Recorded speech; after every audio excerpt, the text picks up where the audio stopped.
দিল্লি বিস্ফোরণের পর এ রাজ্যের বিভিন্ন জায়গায় নজরদারি বাড়ানো হয়েছে। নাকা চেকিং চলছে আর বজবজে এই নাকা চেকিংয়েই উদ্ধার হলো আগ্নেয়াস্ত্র। একাধিক কার্তুজও উদ্ধার হয়েছে।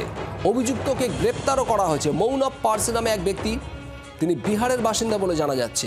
তার কাছ থেকেই একাধিক আগ্নেয়াস্ত্র উদ্ধার হয়েছে কার্তুজও।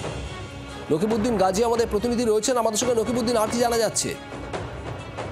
তোমাকে বলে রাখি যে এই যে দিল্লির বিস্ফোরণের পরে কিন্তু জেলা জুড়ে কিন্তু বিভিন্ন জায়গায় বিভিন্ন স্থানে কিন্তু এই যে নাকা চেকিং এর ব্যবস্থা কিন্তু আরো আগে থেকে বাড়িয়েছে পুলিশ প্রশাসন।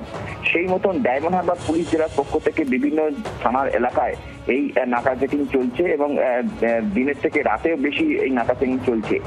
ঠিক সেই রকম বজবজ এলাকায় এই পুলিশ প্রশাসনের পক্ষ থেকে এই নাকা চেকিং করা হয় এবং বিভিন্ন জায়গায় এগুলোকে তল্লাশিও করা হয় এবং এই তল্লাশি করতে গিয়েই কিন্তু চক্ষু চড়কগাছ, যেহেতু বিহারের এক বাসিন্দা এই মৌনব পার্সে ওরফে বাবু, এর কাছ থেকেই কিন্তু একটি 9mm পিস্তল এবং দুটি দেশি পিস্তল এবং বেশ কয়েক রাউন্ড গুলি উদ্ধার করেছে পুলিশ প্রশাসন।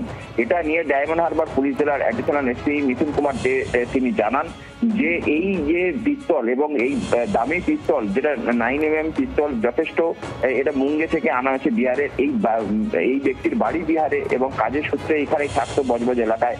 ফলে এই যে আগ্নেয়াস্ত্র নিয়ে এসে বিক্রির জন্য নিয়ে আসা হয়েছিল নাকি অন্য কোনো কাজে ব্যবহার করা হবে কিনা সেটা নিয়ে কিন্তু ইতিমধ্যেই তদন্ত শুরু করেছে, এমনটাই জানা যাচ্ছে। যদি এই যোগ সাজের সাথে কাজের সঙ্গে এবং কাজের দেওয়ার কথা ছিল বা কি কারণে নিয়ে আসা হয়েছে, এইগুলো সম্পূর্ণ সবকিছু বিষয় নিয়ে কিন্তু ধন্যবাদ নকিবউদ্দিন।